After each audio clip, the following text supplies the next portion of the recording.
Hoy yo quiero hablar con ustedes de un tema muy interesante y quiero llevarlos al capítulo 8 y me voy a adelantar un poquito que estamos observando los días miércoles el capítulo 7 de Lucas, pero hoy me voy a brincar el capítulo 8. Más adelante, en otros días, nos vamos a encontrar con este capítulo 8, pero va a ser diferente el tema. Yo hoy quiero usar el tema para poder dialogar con ustedes un momentito y vamos a ir a el libro de Lucas capítulo 8 para poder entender algo bien interesante en este cuadro de la Biblia, para poder dejar hoy un pensamiento, y es el versículo 40 al versículo 56, y vamos a observar un cuadro maravilloso para poder hoy dejar un pensamiento en el corazón. ¿Alguien puede bendecir a Dios? Amén. Téngame paciencia, yo sé que usted ya tiene hambre. Tranquilo, pero estamos bien, no estamos bajo el sol, ¿verdad que no, hermanos? Si usted que se está durmiendo por ahí, alguien, por favor, codémelo despacito, no me lo vaya a lastimar. Versículo 40 al 56 leemos la palabra del Señor y honramos al Padre, al Hijo y al Espíritu Santo. Leemos entonces: cuando volvió Jesús, le recibió la multitud con gozo, porque todos le esperaban. Entonces vino un varón llamado Jairo, que era principal de la sinagoga, y postrándose a los pies de Jesús, le rogaba que entrase en su casa, porque tenía una hija única, como de 12 años, que se estaba muriendo. Y mientras iba, la multitud le oprimía.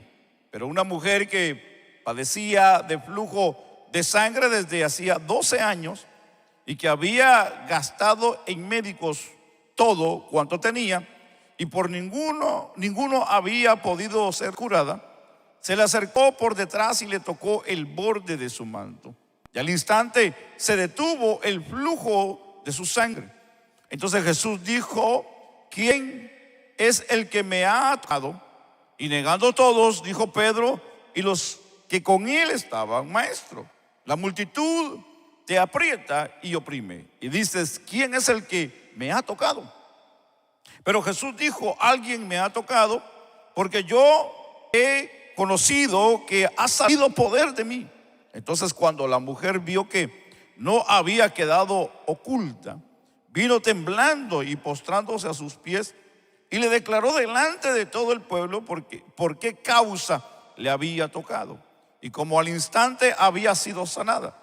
Y él le dijo: hija, tu fe te ha salvado, ve en paz. Estaba hablando aún cuando vino uno de casa del principal de la sinagoga a decirle: tu hija ha muerto, no molestes más al maestro. Oyéndolo Jesús le respondió: no temas, cree solamente y serás salva. Entrando en la casa, no dejó entrar a nadie consigo, sino a Pedro, a Jacobo, a Juan y al padre y a la madre de la niña. Lloraban todos y hacían lamentación por ella. Pero él dijo: no lloréis, no está muerta, sino que duerme. Y se burlaban de él, sabiendo que estaba muerta.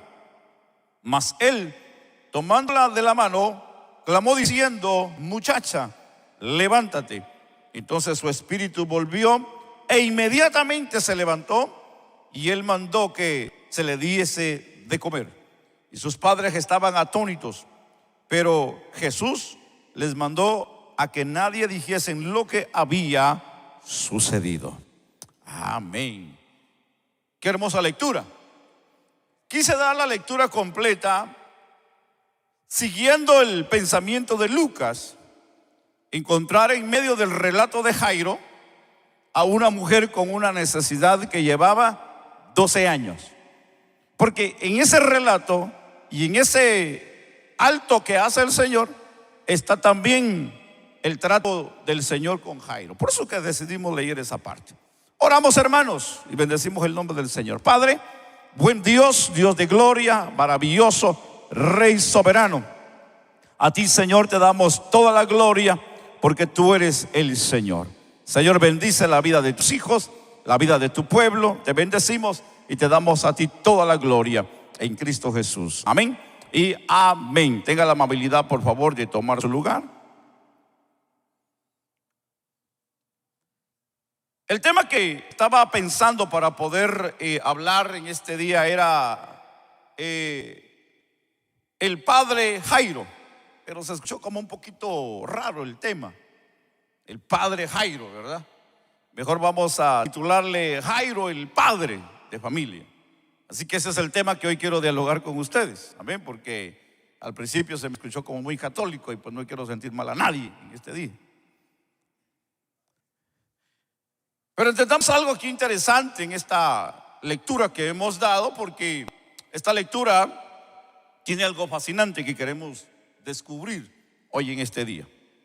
Pero se dice de que en cierta ocasión había un científico, y ese científico estaba demasiado preocupado por ayudar al mundo de los problemas que el mundo ha tenido y ha evolucionado. Este científico, procurando de una manera arreglar los problemas del mundo, estaba resuelto a encontrar los medios para poder ayudarlos. Pero en cierta ocasión que él estaba en su laboratorio y estaba pensando, entra su hijo de aproximadamente 7 años, entra a su laboratorio, y él, como de una manera, pues se sintió muy incómodo, porque el hijo entró y le dijo: papi, le dijo, vengo a quererte ayudar. Y el papá pues estaba como muy presionado, pensando cómo poder solucionar los problemas del mundo. Entonces el papá, al ver la insistencia del niño, el padre pues se paró y se acercó a él y le dijo: no, hijo, hoy no, le dijo. Hoy no, hoy déjame arreglar a mí esto. Ve a jugar por allá. Y el niño le insistía: papi, yo quiero ayudarte. Entonces el padre, el científico, por un momento pensó y dijo: ¿cómo podré sacarlo de aquí, verdad? Entonces vio una revista que tenía y pensó y dijo: ya sé cómo. Y en la revista había una página donde estaba el mapa del mundo. Él viene y recorta la página donde estaba el mundo y con una tijera comienza a hacer pedazos toda aquella página donde estaba el mundo, y comenzó a tijerearlo y hacerlo pedacitos, y agarró todos los pedacitos y con una cinta adhesiva se lo dio al niño. Le dijo: toma, le dijo, ve y arma todo esto porque a ti te gustan los rompecabezas. Ve y ármalo, le dijo. Y cuando termines, vienes conmigo. Él, pensando que el niño se iba a durar días para poder armar el mundo o el rompecabezas que le había él hecho en ese momento. Pero la sorpresa fue para él, porque a los minutos el niño regresa. El niño regresa y le dice: papi. Y el científico, muy ocupado en sus pensamientos y todo lo que le cruzaba, pues como si no le estaba poniendo atención. Y el niño le insiste: papi. Y de una manera pues se levanta la mirada y le dice: ¿qué pasó? Y el niño le dice: ya armé el rompecabezas, ya armé el mundo. Y él pues de una manera como si pues no creyó, porque dijo: ¿cómo un niño a esa edad, si nunca había visto él el mapa o el mundo? Él estaba consciente que no conocía de esa manera el mundo o el mapa. Entonces viene el científico y curiosamente le dice: pero tú no conocías el mapa. Entonces el niño le dice: muy cierto, le dijo, yo no conocía el mapa, pero me di cuenta cuando cortaste la hoja que en la parte de atrás había un hombre, le dijo. Entonces cuando yo fui a quererlo armar, le di la vuelta a toda la página y armé al hombre, al quien sí conozco. Entonces armé a todo el hombre y cuando armé a todo el hombre y le di vuelta, había armado al mundo. Muy interesante. Usted dirá, bueno, ¿y eso qué tiene que ver, pastor? El problema es de que los millonarios, los científicos, los políticos y toda la gente que vivimos en el mundo queremos arreglar el mundo, pero difícilmente arreglaremos al mundo. Al contrario, el mundo está siendo destruido por el hombre. La casa del hombre es el mundo y el hombre está destruyendo su propia casa. El hombre es como una termita, está destruyendo su habitación, su morada. Todos los cambios climatológicos, el problema de la capa de ozono, los problemas de los glaciares que se están deshaciendo, los problemas de calor, los problemas de inmigración, los problemas políticos, los problemas económicos. Todo eso es por causa del mismo hombre.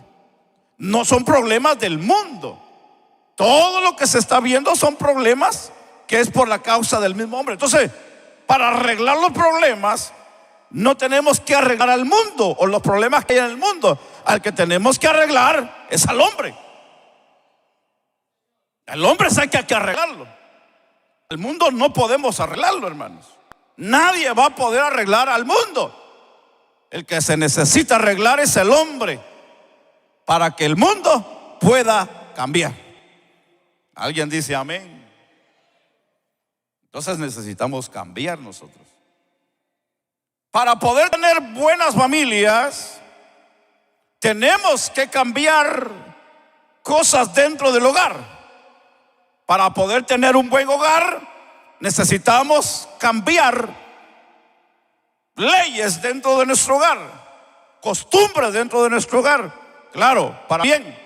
Para poder tener familias saludables, tenemos que comenzar dentro del hogar para tener una buena sociedad. Pero para poder tener una buena sociedad hay que arreglar el hogar, y el que hay que arreglar es a la cabeza del hogar. ¿Y quién es la cabeza del hogar? Yo sabía que no iban a decir nada ustedes.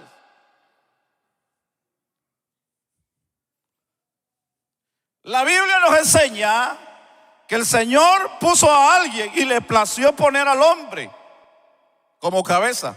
No puso a la mujer, no puso al tío, y con todo respeto, no puso a la suegra, no puso al suegro, no, puso en cada hogar una cabeza, y ese es el esposo. Entonces hay una responsabilidad en la vida del esposo. Por eso que cuando habla del primer mandamiento con promesa, dice: honra a tu padre. Y sigue después: y a tu madre. ¿Se da cuenta que hay un orden?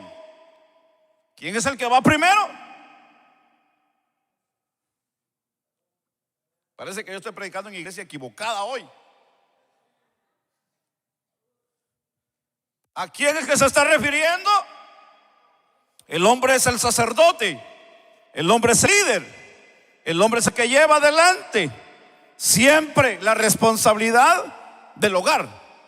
Pero hay un problema, porque el patriarcado se dejó por muchos años atrás. Antes de nuestro Señor Jesucristo se perdió el patriarcado. El patriarcado era que el hombre era el que tomaba la iniciativa y tomaba la autoridad y tomaba las decisiones que se tenían que tomar en el hogar. El patriarcado, en este caso el padre, era el que instruía, era el que enseñaba y era el que daba por mayoría el ejemplo dentro de la casa.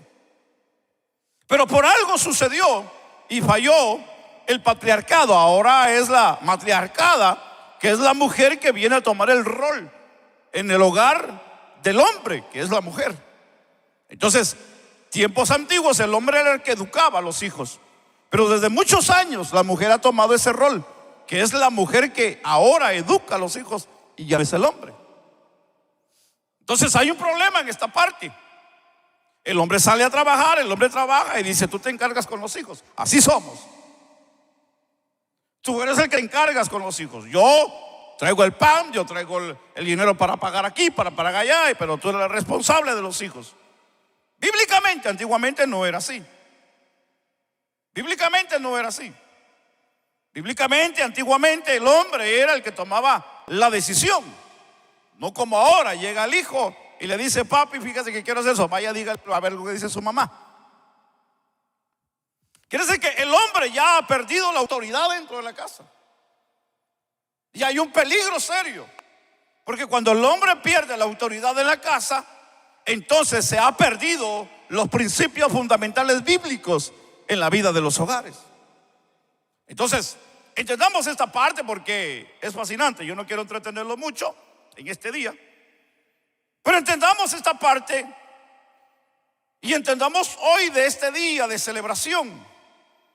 Y muchas de las veces y de todos he sabido que este día no se celebra con la intensidad emotiva como se celebra el Día de las Madres, y con todo respeto nos referimos a las hermanas. En este día no hay flores, en este día no hay globos, en este día no hay mi amor, te quiero, en este día no hay chocolates.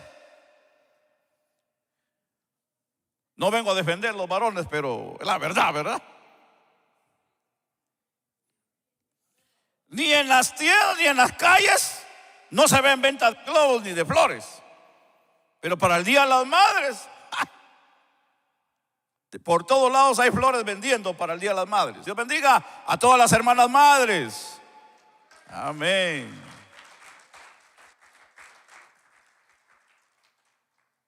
Pero esto es debido a que algunos hombres, no digo todos, algunos hombres, y agárrese del asiento, varón,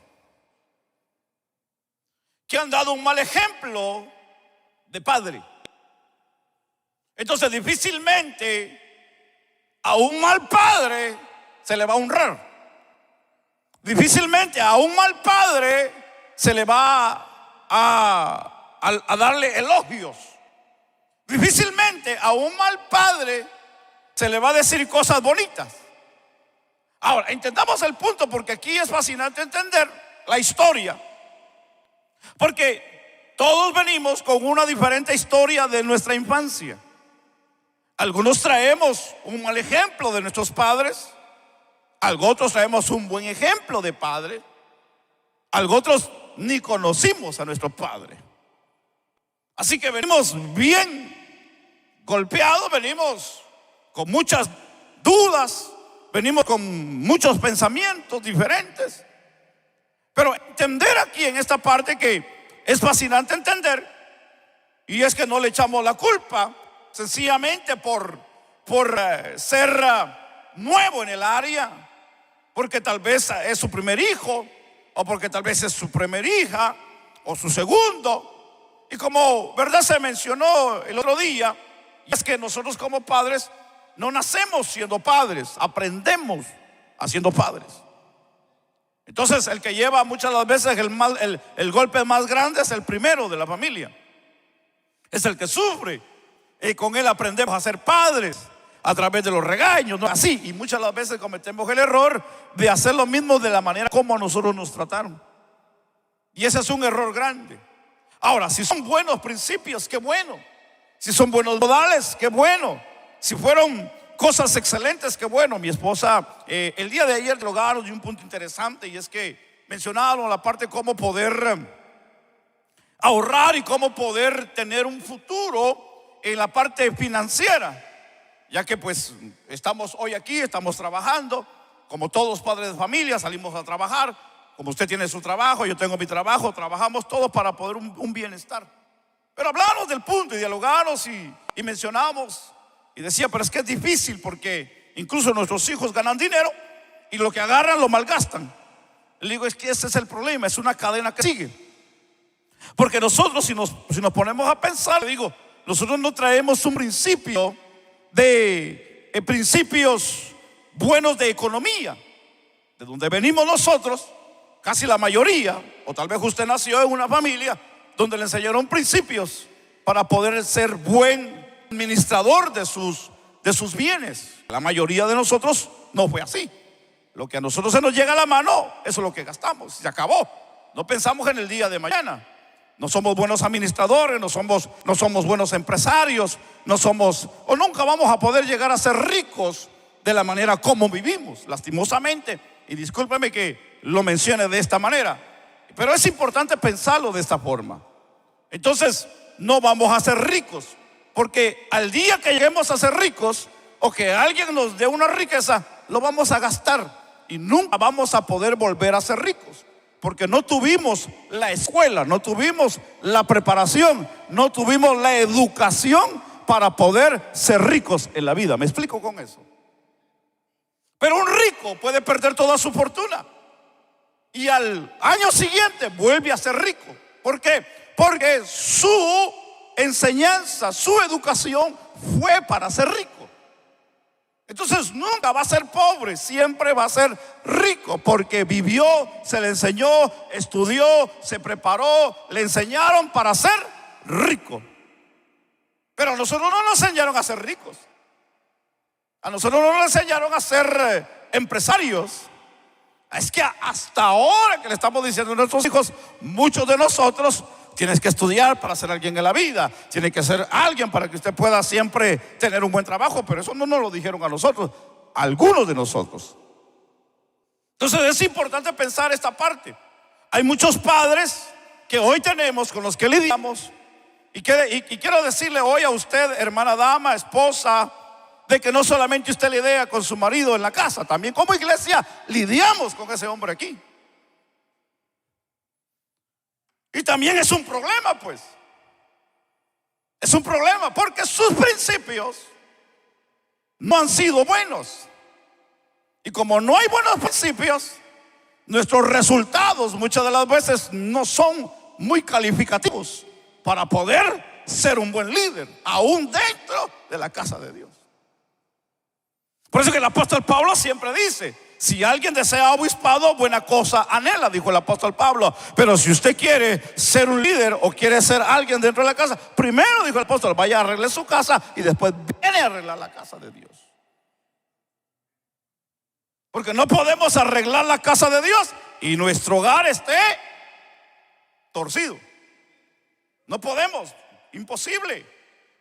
Tenemos que primero arreglar nuestra casa para después arreglar la casa del Señor. ¿Alguien dice amén? Entonces es importante pensar que nuestra falta de experiencia, nuestra infancia o nuestro ejemplo, nuestro carácter, nuestra educación tiene que ver mucho en lo que es ser un buen padre. ¿Alguien está aquí? Entonces muchas de las veces sí, le echamos la culpa al viejo, porque no me enseñó, porque no me dijo, porque no me educó. Pero ahora nosotros ya estamos en ese lugar de viejos. Ya estamos en esa posición. Estamos ahora lidiando con los problemas del hogar, con los problemas de los hijos y con estas cuestiones, que hoy los problemas son grandes. Siempre han habido problemas, pero hoy consideramos que los problemas son más grandes, son más tecnológicos, son más avanzados, hay más ciencia.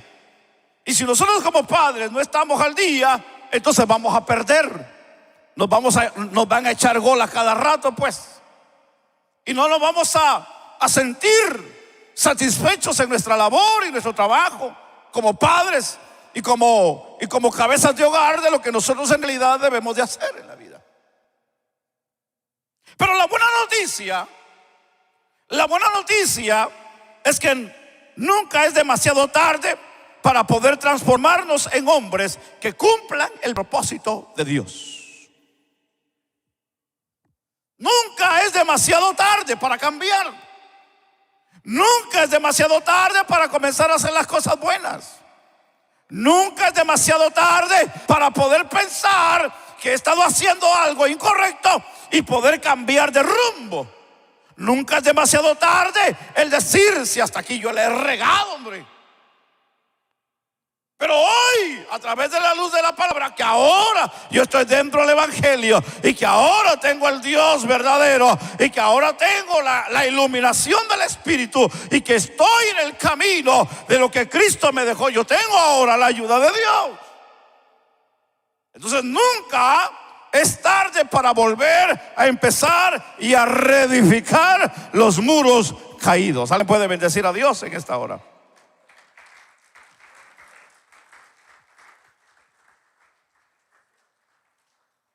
Entonces entendamos aquí nuestro texto bíblico, porque tuve que darle la vuelta para entender el texto bíblico aquí. Porque aquí hay un texto bíblico que hoy es particularmente, y esto es en la vida del personaje que la Biblia identifica como Jairo. Y es interesante pensar que el escritor, el médico, el evangelista Lucas hace mención de dos personajes bien interesantes: de la mujer del flujo de sangre y de Jairo, juntamente con su hija. Y marca la historia y marca los años. Y eso es fascinante entender del escritor. Ahora entendamos aquí que en este es el contexto de nuestro relato. Jesús, como dice la Biblia, regresaba de una gira que había hecho en la región de Gádara, de donde había sanado a un hombre que había sido poseído por una legión de demonios. ¿Ha leído esa historia? Bueno, está unos versículos antes de la lectura que dimos.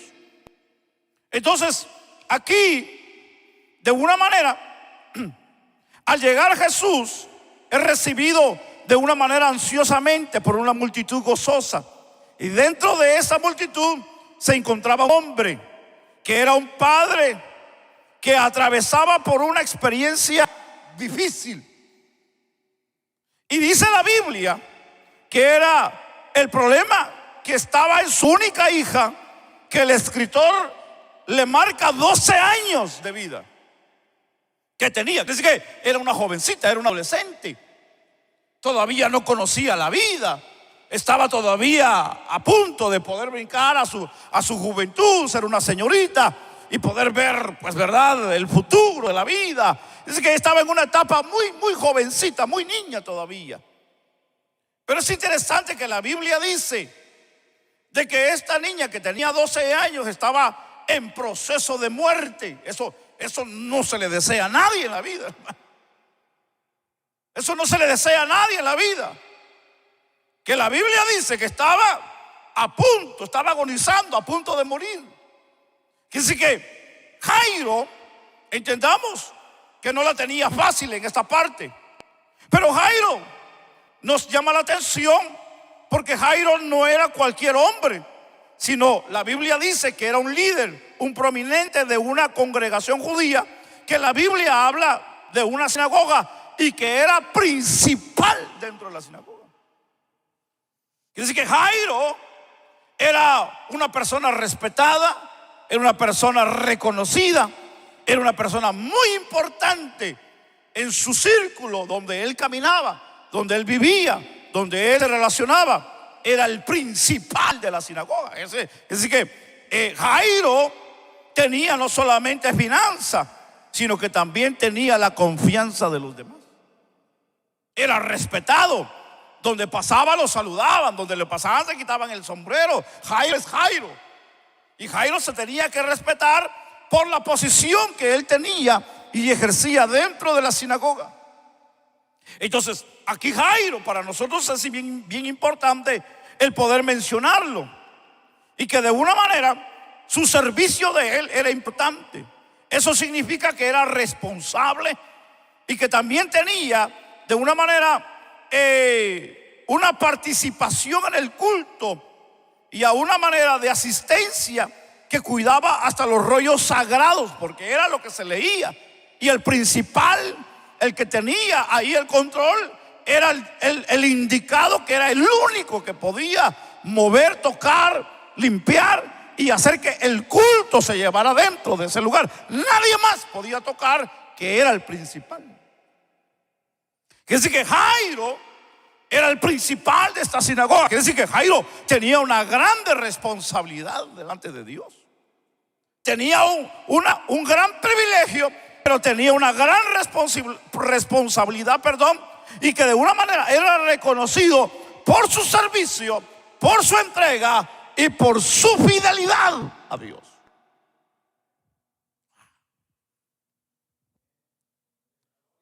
Era un hombre respetado.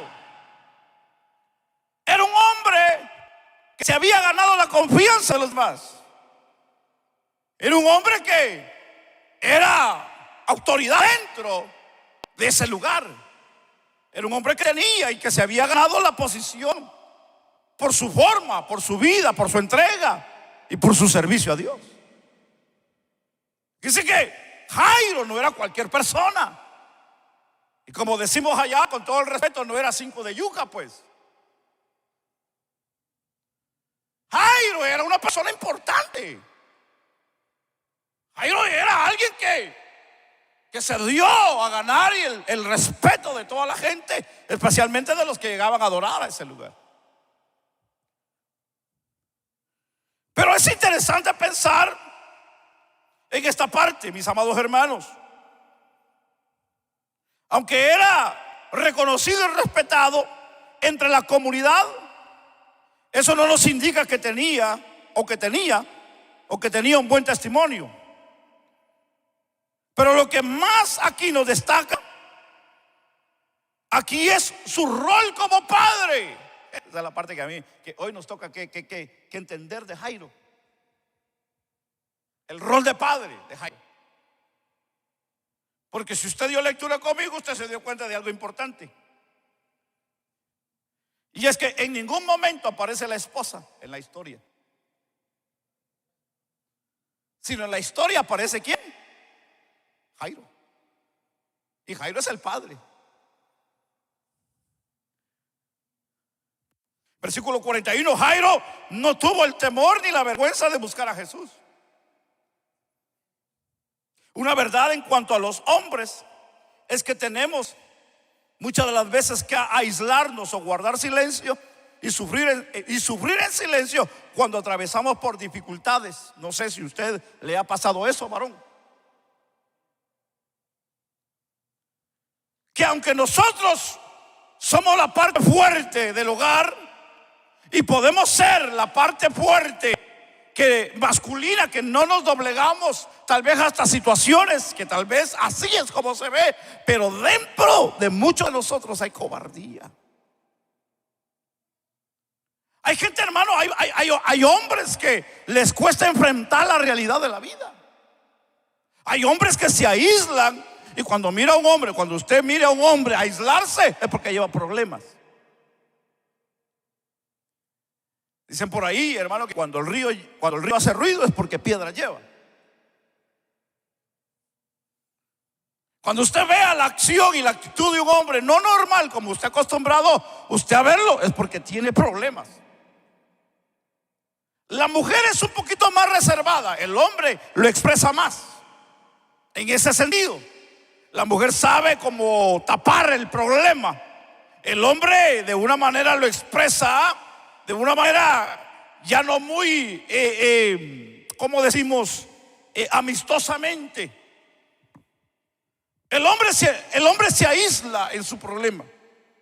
El hombre se desespera en su problema. El hombre llega incluso hasta atentar con su propia vida en un momento de desesperación al problema. Que debe de ser, vamos a decirlo así, y con todo respeto, todo lo contrario, no debe de ser así. Porque el hombre es la parte más importante y ejemplar del hogar. Y es la que todos miramos dentro de la casa. Al padre, al esposo, al hombre, al varón, que es el ejemplo a seguir a todos, hermano de vida. Pero lastimosamente no es en todos los casos. Lastimosamente no es así. Pero aquí hay un cuadro muy alentador para nosotros. Y es entender que aquí Jairo, mis amados hermanos, no tuvo la vergüenza. Porque uno de los problemas más grandes que nosotros enfrentamos como hombres es la vergüenza, es la pena del que dirán. Más cuando tenemos privilegio, más cuando tenemos años en el evangelio, más cuando hemos ejercido un ministerio, más cuando hemos hecho cosas para la obra de Dios. Decimos, pero ¿cómo que van a pensar de mí? Aquí no importa lo que piensen de uno. Aquí el problema es solucionar el problema, hermanos. Entonces aquí entendamos esta parte. Es que el temperamento en muchas de las personas es cuestionable y es muy visible. A veces no hay humildad en la vida de la persona, más es grande el ego de la persona. Hay situaciones o crisis que se escapan totalmente de nuestras manos. Y sí, nuestros esfuerzos, nuestras posibilidades, muchas de las veces, hermanos, se agotan y no hay forma de poder solucionar los problemas económicos. Entendemos esa parte. Hay cuestiones que quisiéramos hacer, no podemos. Quisiéramos cambiar el mundo y no podemos. Quisiéramos cambiar las circunstancias y no podemos como padres. Hay cosas que a veces nos quebrantan el corazón. Hay cosas que a veces quisiéramos, hermano, como decir, al grado de decir, quisiera hasta vender esto, lo otro, o que me quite la vida con tal de poder darle a mis hijos algo. Hemos llegado hasta ese punto, en la desesperación, porque porque los esfuerzos se han ido y se han perdido las posibilidades de poder obtener, de poder dar, de poder hacer. Y es difícil. Tal vez nosotros no lo hemos pasado, pero hay muchas familias que sí lo han pasado en la vida. Hay mucha gente que vive en lugares donde no hay forma para poder darles de comer, darles un vestido, darles un techo a los hijos. Y muchos hacen cosas que no deben de hacer, pero lo hacen por tal de darles a los hijos. Entonces, pensemos que de una manera que solicitar ayuda, buscar el consejo o mostrar cualquier tipo de emoción es señal muchas de las veces que puede ser para nosotros de debilidad. Pero no nos damos cuenta que el reprimir todos estos sentimientos nos volvemos más vulnerables y débiles en la vida. Mucha de la gente piensa que el poder abrirse y expresar su necesidad los hace ser cobardes, y no es así. Tenemos un mal concepto, tenemos una mala idea, tenemos una mala educación, tenemos malos principios. Porque muchas de las veces decimos, no me abro, no le digo, no pido consejo, porque ¿qué van a pensar? ¿Qué van a decir? No. Aquí entendamos una parte importante, y es la vida de Jairo como padre. Jairo era importante, pero no le importó lo que él era para la comunidad o para su iglesia, sino él vio la necesidad y corrió a donde estaba Jesús. ¿Me estoy explicando? Muchas de las veces nosotros nos cerramos al problema. Tanto es que nos encerramos en el problema que llegamos a creer que Dios no tiene poder para solucionarnos nuestra necesidad en la vida. Entonces tenemos que entender esta parte, mis amados hermanos, de que cuando nosotros vemos aquí, se nos programa aquí de tal manera que no nos damos cuenta de que estamos negando el privilegio de las manifestaciones o de manifestar las cualidades de una manera emocionales con las que Dios nos ha dotado a la vida. Porque si nosotros hablamos del hombre, del ser humano, es que Dios lo ha dotado con sentimientos, Dios lo ha dotado con conocimiento, Dios lo ha dotado para que pueda ser capaz de entender la vida y poder no solamente entenderla, sino saber sobrellevarla en la vida. Pero muchas de las veces el hombre, por su ego, por su odio, por su envidia y por su vanagloria, no se abre. Y ese es el problema que tenemos. Ese es el problema que tenemos de alto índice de divorcio. Ese es el problema que tenemos en las cortes. Ese es el problema que tenemos de hijos abandonados, hijos que terminan en las cárceles, que terminan en la mafia, que terminan en la droga, que terminan muertos, que terminan, hermano, en malas condiciones, por la gran razón de que no hay un padre que se abra a la realidad de la vida y buscar la solución al problema que está enfrentando. Y eso es triste, Porque nosotros aquí hemos confrontado y hemos tenido estos problemas como iglesia, hermanos. Tal vez no con ustedes, pero con los que hemos militado hace 18 años en la vida, hemos tenido esos problemas. Desde que yo era joven y comencé a predicar, habían familias que me llamaban a mí para pedirme consejo. Hermano, yo sin saber que era matrimonio, me pedían consejo. Me llamaban, yo les decía, vayan con su pastor. No, me dice, es que hemos sentido que usted nos dio un consejo. Es que yo no soy todavía casado, pero es que y tenía que ir con la Biblia a orar por ellos. Los problemas que yo he podido entender dentro del hogar son serios, hermano, y desde muchos años. Serios problemas que muchas de las veces nosotros como padres, y estoy hablando con los padres, es entender que a veces nos agobian y nos hacen a nosotros crear un sistema de vida y creer que esa es la vida cristiana. No, no es la vida cristiana. La vida cristiana es entender que hay alguien que está para nosotros y está presto en los momentos de necesidad, en los momentos de consejo, en los momentos de dolor, en los momentos de angustia, en los momentos de escasez, en los momentos de soledad, en los momentos donde nadie se entiende. Cristo dijo: yo estaré con vosotros todos los días.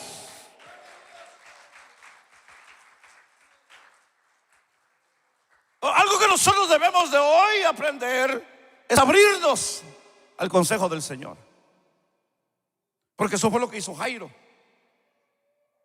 Pero para eso tenemos que perder la vergüenza y tenemos que ser dóciles, sensibles y humildes. El problema es de que nosotros venimos de lugares, de pueblos, de caseríos, de rancherías y aún de ciudad, hermano, que nos han metido el machismo. Nos han metido la superioridad, nos han metido esas ideas raras, hermano, del humanismo y de tanta filosofía y de tantas cosas raras que nosotros, hermano, vemos allá en la vida, aún en las escuelas y universidades. Pero hoy no estamos delante, hermano, del hombre, estamos delante de la Biblia, estamos delante de lo que es la palabra de Dios. Y es entender lo que un hombre pudo hacer en su necesidad, y fue perder la vergüenza para poder llegar a donde está el que todo lo puede, y ese es Cristo Jesús.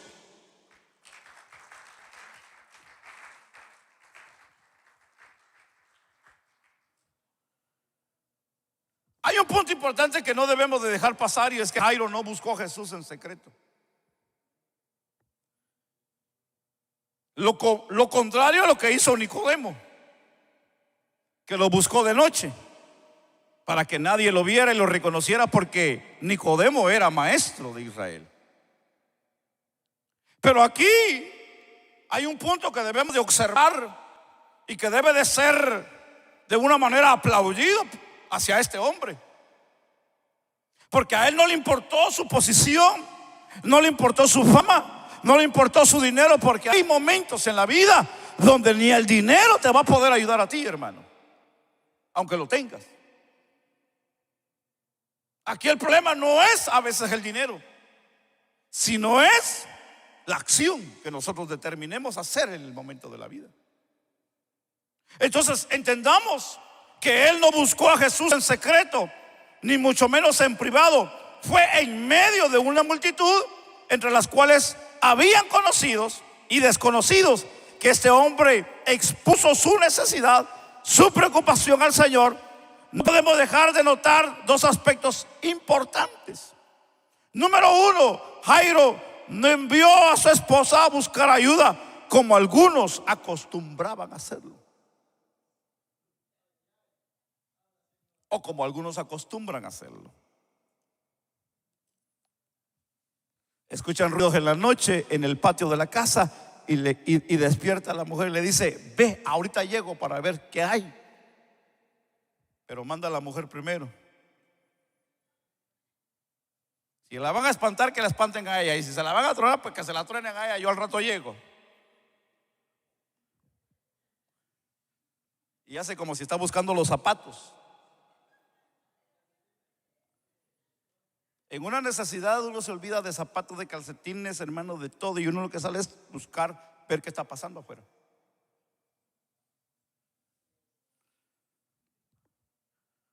Pero hay personas que así son. Así hay personas. Le dice a la esposa: ya no hay comida, mujer, ¿qué vamos a hacer? Si el responsable de suplir es él, no ella.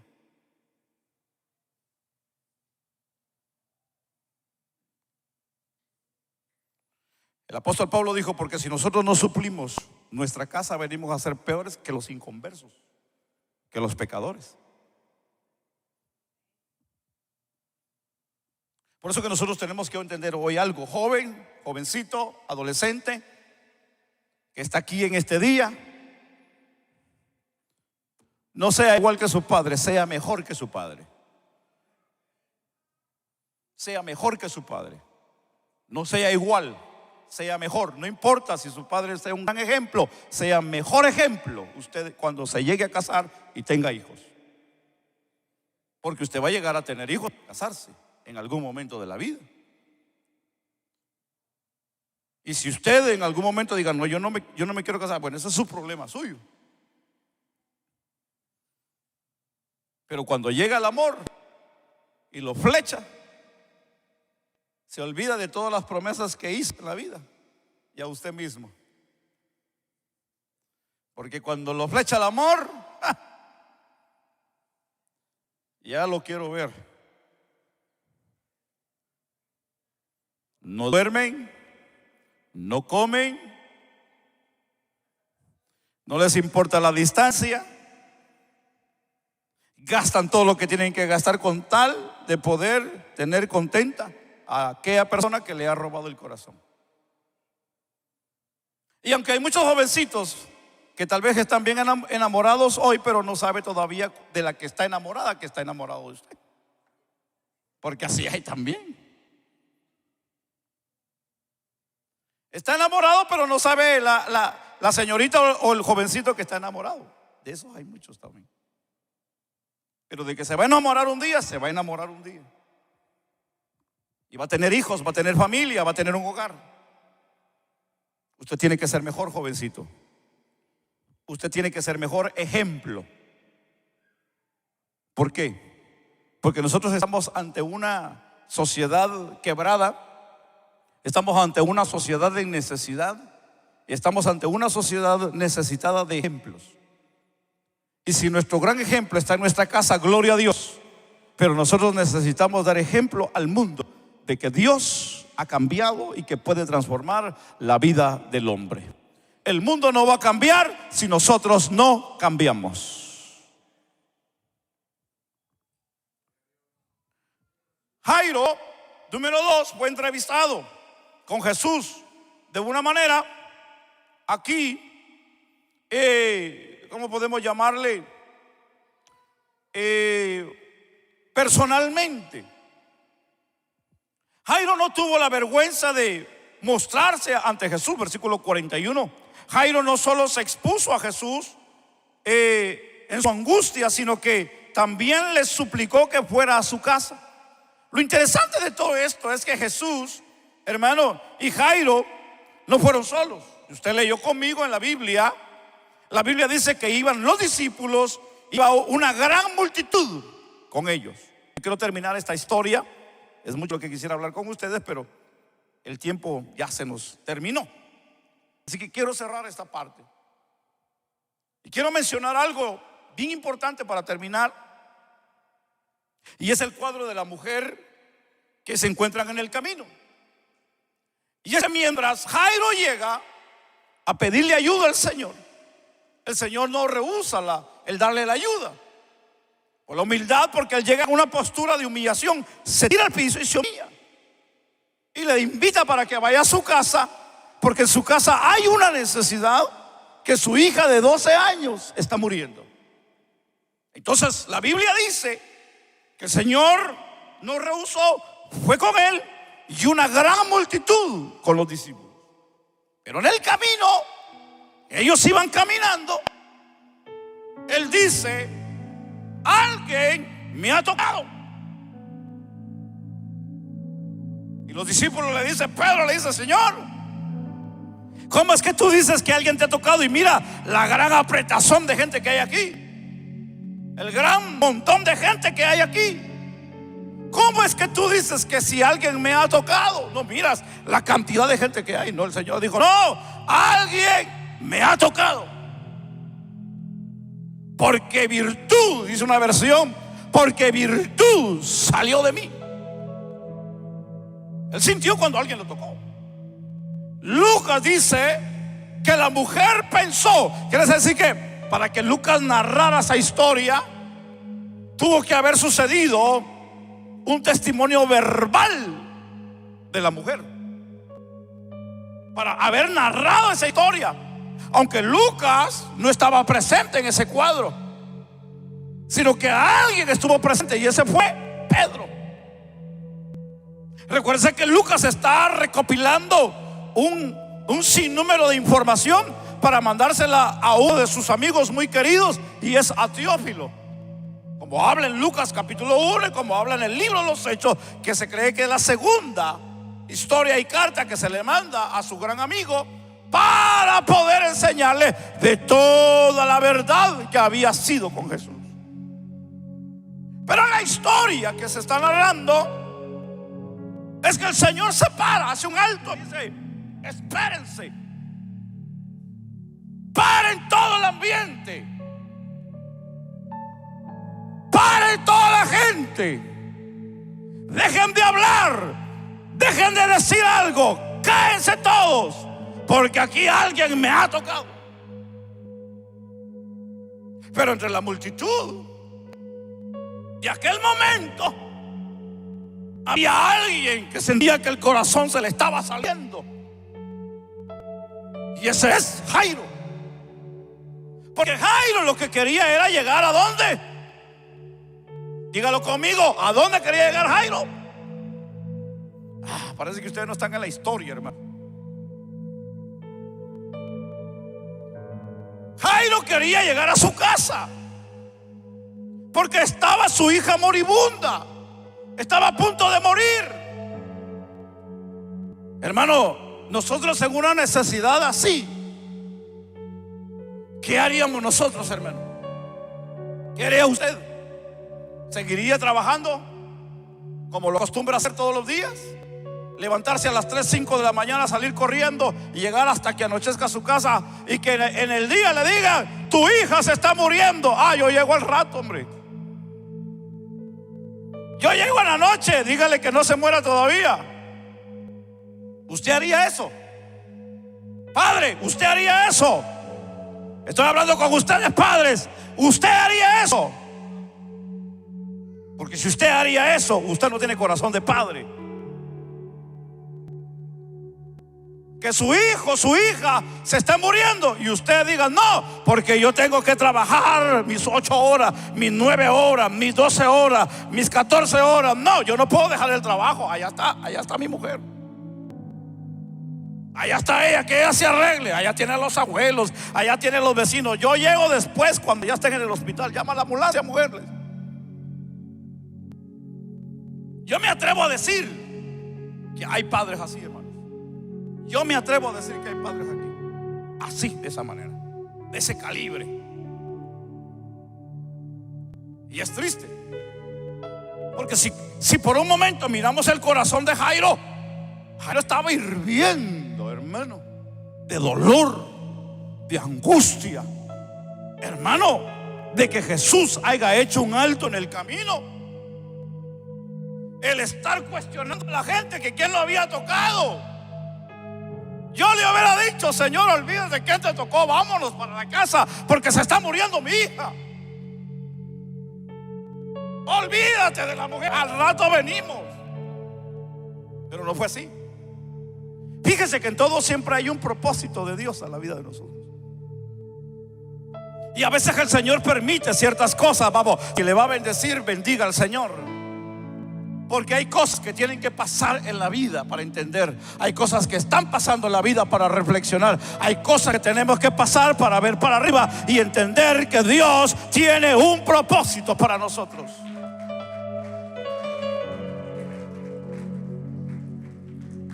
Porque si ese fue el propósito del Señor a Jairo, de tenerle el camino para que su hija se muriera, yo no quiero estar en ese zapato, hermanos.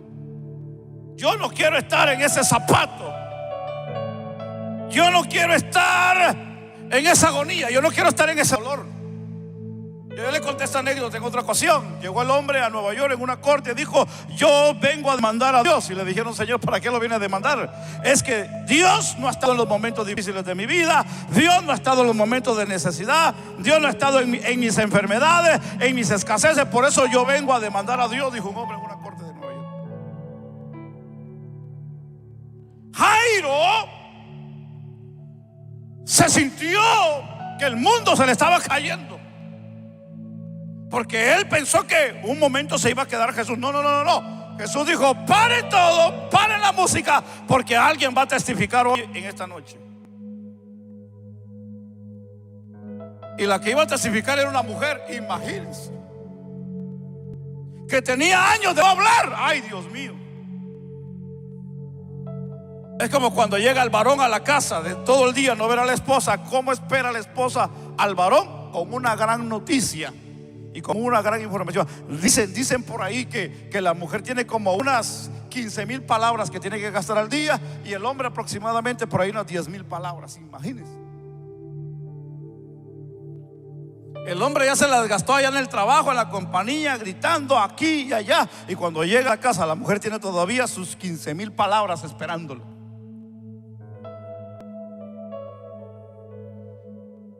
Desesperada porque quiere hablar, desesperada porque quiere hablar. Que le diga, ¿cómo te fue, esposa? Para que ella solamente suelte la palabra y comience a decir: mira, comencé a hacer esto y esto y esto y esto y esto y esto y esto y esto y esto y esto. Es un tren, pues.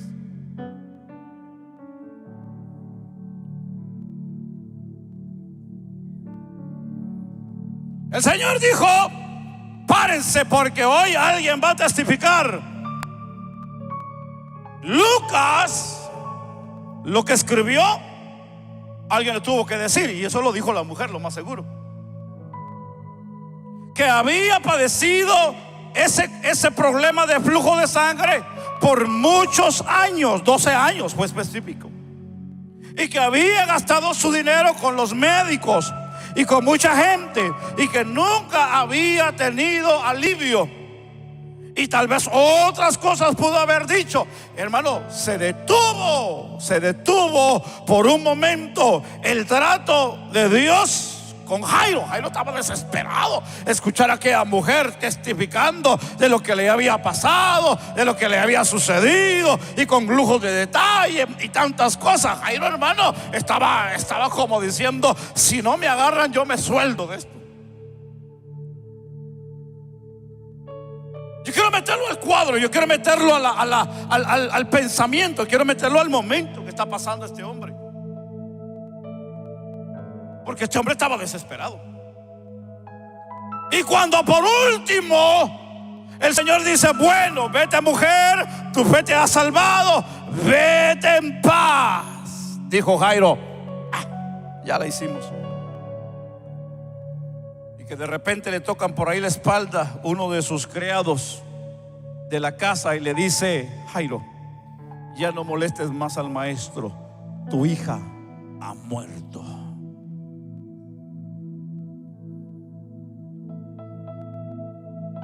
¿Cómo usted cree que se haya sentido Jairo? Padre, ¿cómo usted cree que se haya sentido Jairo cuando la Biblia dice que era su única hija? Parece que los padres no están aquí en este día hoy. Parece que ustedes tienen muchos hijos. Perder uno parece que no les va a importar.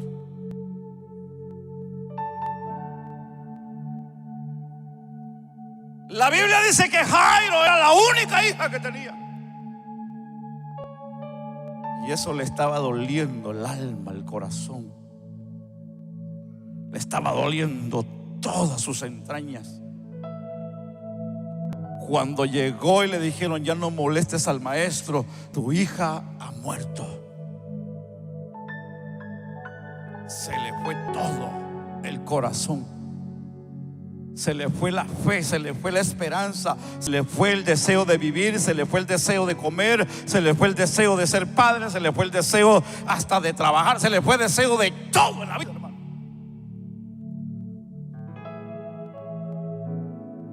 No le importó el trabajo, ya no le importó la sinagoga, no le importó nada, no le importó ya ser líder, no le importó nada en la vida, porque el gran amor se le estaba yendo y era su hija. Pero gloria a Dios por Jesús, gloria a Dios por Cristo, gloria a Dios, el que da vida, el que regresa a la vida, gloria a Dios, al que todo lo puede. Porque cuando Jesús escucha, porque mire, hermano, es que el Señor no se le va nada. Cuando Jesús escucha, se le acerca y le dice, y como si lo toca, y le dice: Jairo, tranquilo, ten fe, todo va a estar bien.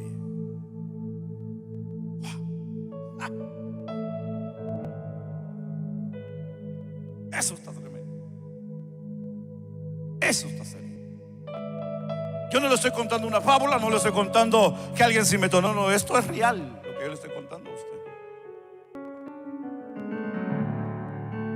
Que alguien le diga: ten fe, va a regresar a la vida. Tu situación, tu negocio, tu economía, lo que tú has perdido, va a regresar a la vida. Eso solamente Dios lo puede hacer en la vida, hermanos. Yo hoy vengo a predicarle a un Dios que tiene poder. Yo no vengo a predicarle a alguien que me lo contó. No, no, no. Yo vengo a predicarle a un Dios que yo he visto que ha levantado gente, hermano, aún estando muerto.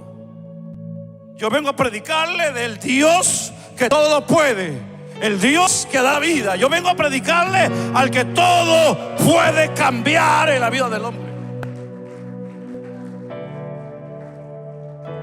En mi casa se han muerto varios,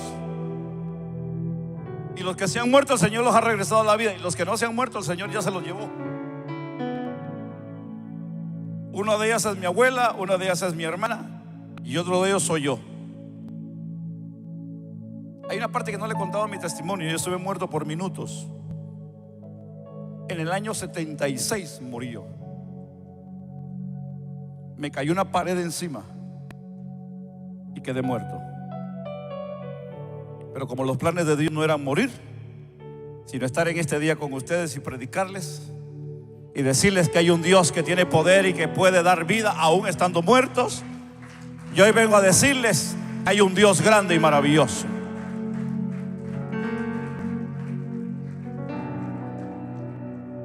Cuando llegaron a la casa de Jairo, la Biblia dice que sacó a todos porque estaban llorando y estaban ahí lamentándose. Y sí, en realidad era para lamentarse y llorar. Pero llamó a los que estaban más cercanos, a Pedro, Juan, y dice, y a Jacobo, dice la Biblia, metió a los padres. Y cuando entraron al cuarto donde estaba ya tendida aquella jovencita, le habló y le dice: muchacha, levántate. Y la Biblia dice que aquella jovencita se levantó. Pero ahí es donde surge la mamá, porque la mamá estaba en la casa.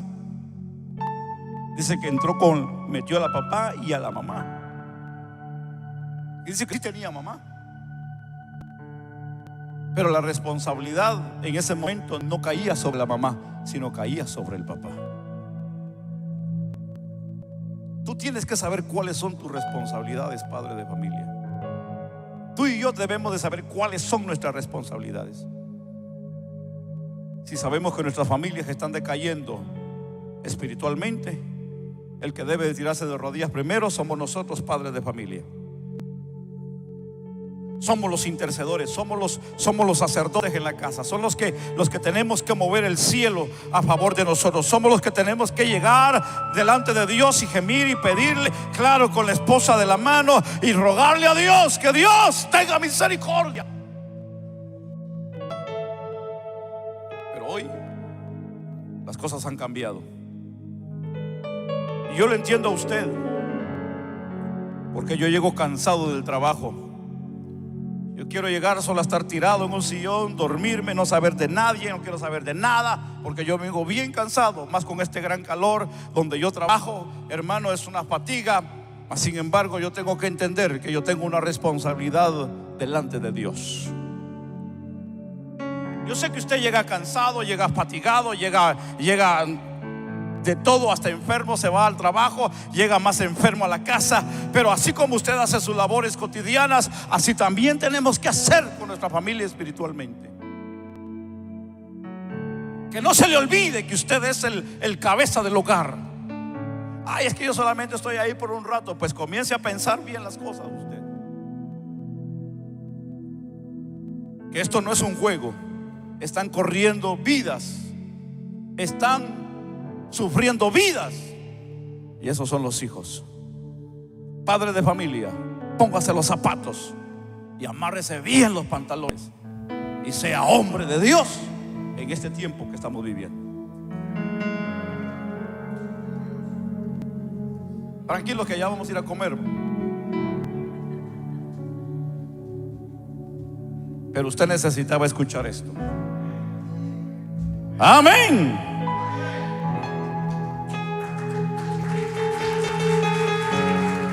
Dios necesita sanar nuestros corazones. Muchos nos hemos desenfocado de la vida.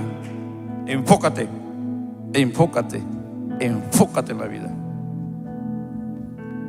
Si tú estás siendo golpeado por el mundo y por los cambios del mundo y por todo lo que está pasando, tú y yo no vamos a poder cambiar el mundo, pero sí podemos cambiar nosotros para que otros puedan cambiar y el mundo sea diferente. Que Dios te bendiga en este día. Que Dios te bendiga más. Pongámonos sobre nuestros pies.